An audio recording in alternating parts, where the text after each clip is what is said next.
오늘 본문은 바울이 아테네에서 변론하는 내용의 한 부분입니다. 자, 아테네는 학문의 도시였고 문화의 도시였지만 어느 도시보다 우상이 가장 많은 도시이기도 했습니다. 그래서 이 아테네 사람들의 영적 부지에 바울이 격분했고, 안식일에는 유대인의 회당에서, 그리고 평일에는 아고라 광장에서 예수와 부활에 대하여 전하고 또 그들과 토론하기도 했습니다.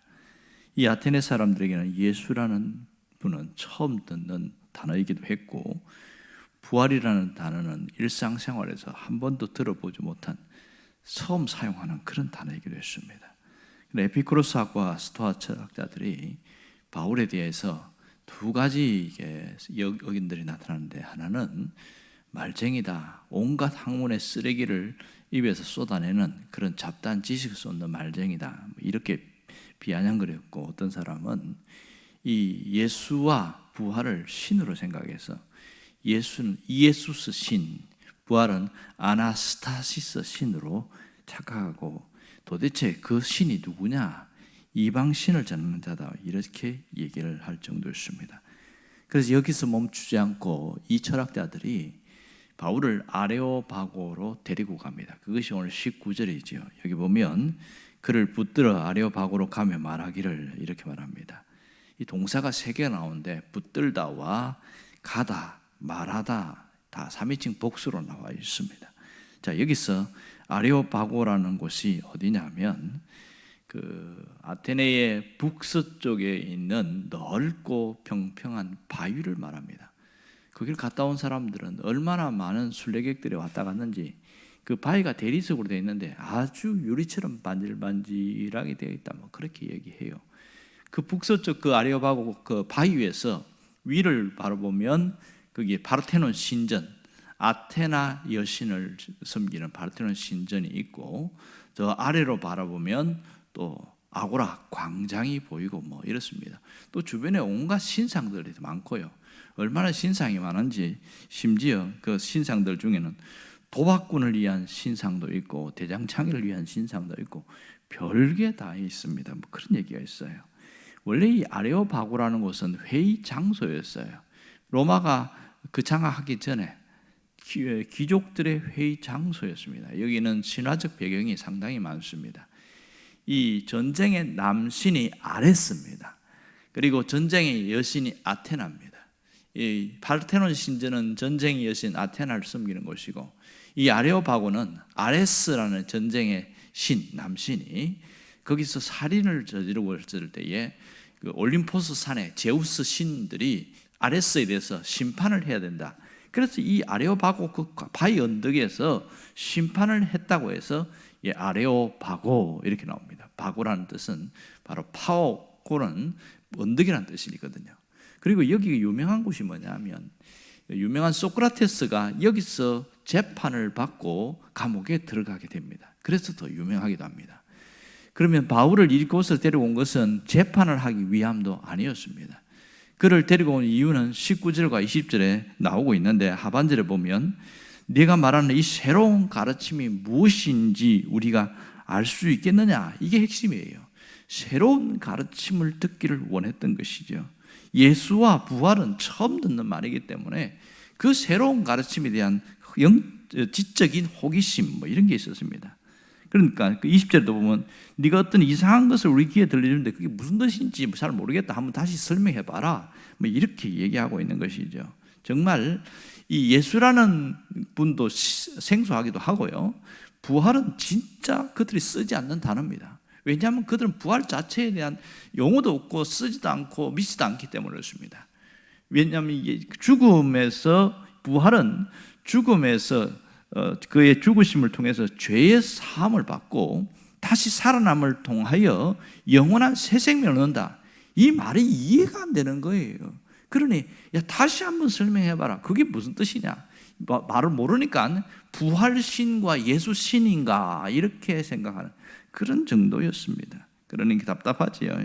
자, 이 아레오바고 광장에 갔다 온 사람들 얘기 들어보니까 그 뒤에 22절부터 31절까지가 바울의 설교인데, 그 바울의 설교를 헬라어 동판으로 새겨가지고 거기다가 붙여놨더라 이렇게 얘기합니다. 상당히 긴 내용이긴 하지요.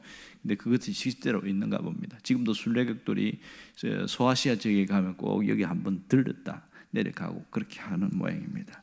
자, 그러면 이 헬라 사람들은 관심이 그러면 예수를 믿기 위해서인가? 그게 아니에요. 그냥 지적 호기심, 새로운 가르침에 대한 이론과 학설, 그에 대한 호기심일 뿐이었습니다. 결국은 이들은 이성과 상식 이런 것으로 받아들일 수 없는 것에 있어서 지적인 것으로 채워서 너는 모르지만 나는 안다, 뭐 그런 것을 하기 위한 그런 느낌에서 바울에게 설명을 해달라, 뭐 이런 얘기가 되었던 것이죠. 안타까운 것은 여기서 그들이 많이 듣고도 바울이 자세하게 예수에 대해서 얘기했는데도 안 믿는다는 것이 정말 안타까운 일입니다. 여기서 우리는 중요한 교훈을 받을 수 있습니다. 많이 안다고 잘 믿는 것이 아니라는 사실입니다. 아는 것은 지식이고 믿는 것은 신앙입니다. 여러분, 잘 믿는 것은 진짜 경건한 것이 잘 믿는 것이지요. 여러분, 아는 것보다 중요한 것은 제대로 믿는 것임을 알 수가 있습니다.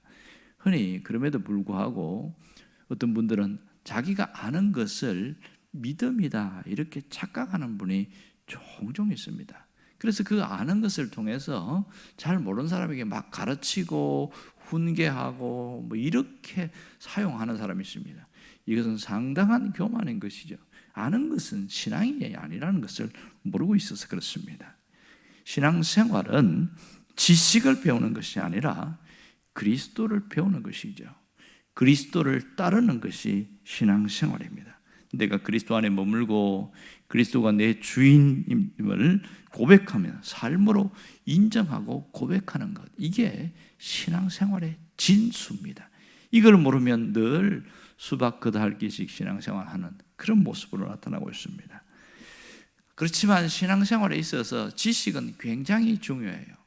가장 신앙의 기본 진리인 하나님에 대해서, 인간에 대해서, 예수 그리스도에 대해서, 구원에 대해서, 이 종말에 대해서 이 지식이 없으면 신앙이 흔들려요. 어떤 분들을 보면 정말 답답할 정도로 지식이 없어요. 여러분, 신앙에 지식이 없으니까 미신적으로 믿는 거예요. 정말 안타깝죠. 믿는데 너무 엉뚱한 방향으로 가는데 가만히 들어보면 저게 복음인가 그런 생각이 들어요. 그래서 제가 결론 내렸어요. 어떤 분이 그런 얘기 하더라고요. 오래 믿는 사람 중에 내가 복음을 믿는 사람이 상당히 많다고. 그래서 제 5복음서를 믿고 있다고요. 이렇게 이야기하는 거예요. 자기가 복음서를 쓰는 거예요. 이게 위험한 상황이죠. 왜 그럴까요? 지식이 없어서 그래요. 그러나 어떤 사람은 지식에 머물러 있는 사람이 있습니다. 그 사람은 그 지식이 그를 망하게 할 수 있어요. 신앙생활은 지식에 머물면 안 되고 체험으로 반드시 이어져야 됩니다. 그래야 그 이성적 깨달음에 머물면 그것이 자기를 교만하게 하지만 그 깨달음이 영적 체험으로 연결되어질 때에 정말 겸손해지고 주님을 제대로 믿는 신앙으로 가게 되어지더라, 그 얘기합니다. 여러분, 이 체험이 얼마나 중요한지 몰라요. 우리가 힘들고 어려울 때에 체험은 우리에게 위로와 용기와 희망과 회복을 주기 때문에 상당히 중요합니다. 바울도 신비한 체험을 한 얘기를 하는데 어디서 그런 체험을 했냐면 이 고린도 지역 여기에서 자기가 그 경험한 얘기를 쓰면서 고린도후서 12장에 뭐라고 그러냐면 어떤 사람이 삼층천에 올라갔는데 이러면서 아주 조심스럽게 이야기를 하면서 자기가 어떤 영적인 체험을 쫙 이야기합니다. 그러면서 핵심은 뭐냐?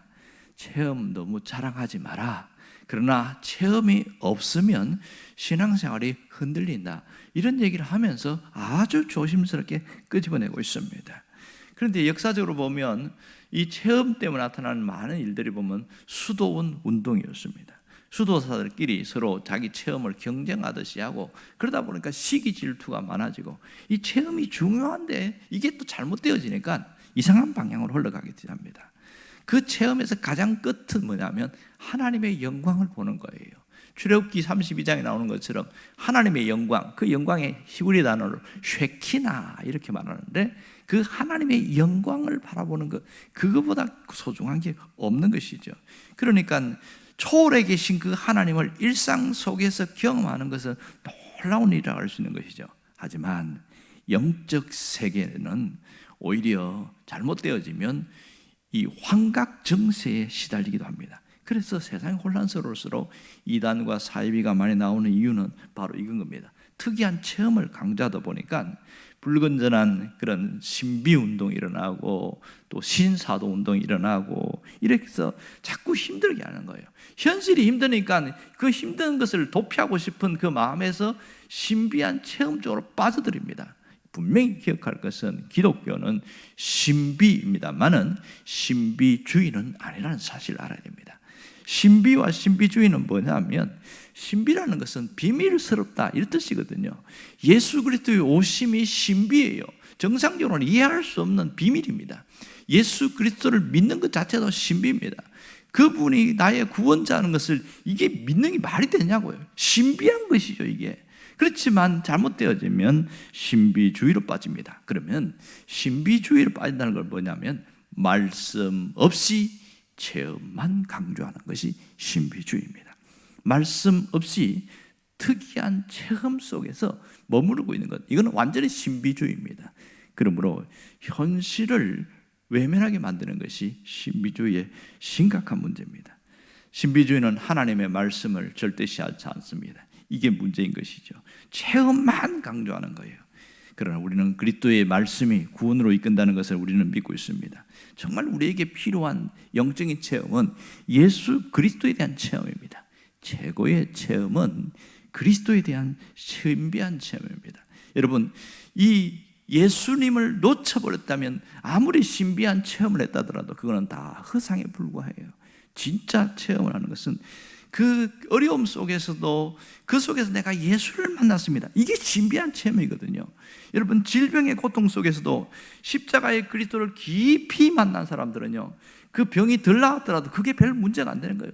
내가 주님을 만났고 주님을 체험했기 때문에 나는 이거는 이겨낼 수 있습니다. 내가 지금 육체의 고통 속에 있지만 이 육체의 고통을 벗어난 그 이후에는 주님을 만나는 영원한 세계에 갈 수 있습니다. 그러면서 얼굴이 환해지는 거예요. 병이 다 안 나았어요. 그런데 그 영적인 체험을 하고 나니까 달라진 거예요. 누구를 만났습니까? 예수님을 만난 것이지요.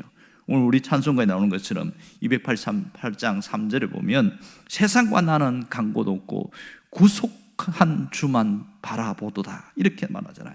최종 남는 것은 예수님이어야 됩니다. 우리가 예수님 한 분이면 충분하다는 그 고백이 나온 사람은 영적인 체험이 제대로 된 사람이라고 할 수 있습니다.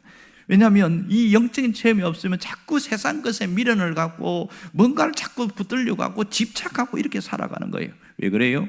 영적인 체험이 없는 거죠. 예수에 대한 체험이 없으면 자꾸 세상 것에 집착하고 살아갑니다. 혹시 지금 누구를 붙들고 있습니까?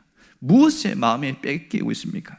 그렇다면 오늘 우리가 다시 한번 영적인 등정, 산을 오르듯이 등정을 해야 합니다. 그 등정은 그리스도를 알아가는 일입니다. 예수 그리스도를 알아가는 이 영적인 체험은 최고의 체험입니다. 바울이 이것을 체험하고 난 이후에 그가 깨닫고 나서 결단한 게 뭐예요? 모든 자기 있는 스펙 버리고 배설물처럼 버리고 그리스도를 아는 그 지식이 나를 행복하게 한다. 빌립보서 2장에 그 얘기하고 있잖아요. 그 주님과의 만남, 그 기쁨, 그것이 정말 이 힘들고 사람들에게 시달리고 오해받고 그냥 매맞고 이게 만드는 놀라운 능력이 거기에서 나왔다. 그 얘기를 하고 있습니다. 그러므로 오늘 우리 삶의 중심에 그리스도가 계셔야 합니다. 우리의 가정의 중심에 그리스도가 계셔야 합니다. 내가 혼자 있는 그곳에 그리스도가 있어야 됩니다. 내 곁에 계신 예수님, 나와 함께 하신 예수님, 그 예수님을 느끼고 체험되어지고 그것이 하나님 주님이 나와 함께 한다는 것이 깊이 새겨질 때는 우리 안에 있는 어두움이 물러가는데 뭐가 물러가냐면 외로움이라는 것이 싹 빠져나갑니다. 희한하지요. 사람은 본능적으로 혼자 있으면 외로워요. 그리고 대화 상대가 없으면 많이 외롭습니다. 이것은 배고픈 것 같아요. 정신적인 배고픔이거든요. 그런데 그리스도가 함께 있다는 그것이 느껴지고 말씀이 내 안에서 살아 움직임이 느껴지고 그 외로움이 싹 빠져나갑니다. 이 사람이 정말 영적인 체험을 제대로 한 사람이라고 할 수 있죠. 여러분, 교회도 가정도 초점은 오직 그리스도에게 있어야 됩니다.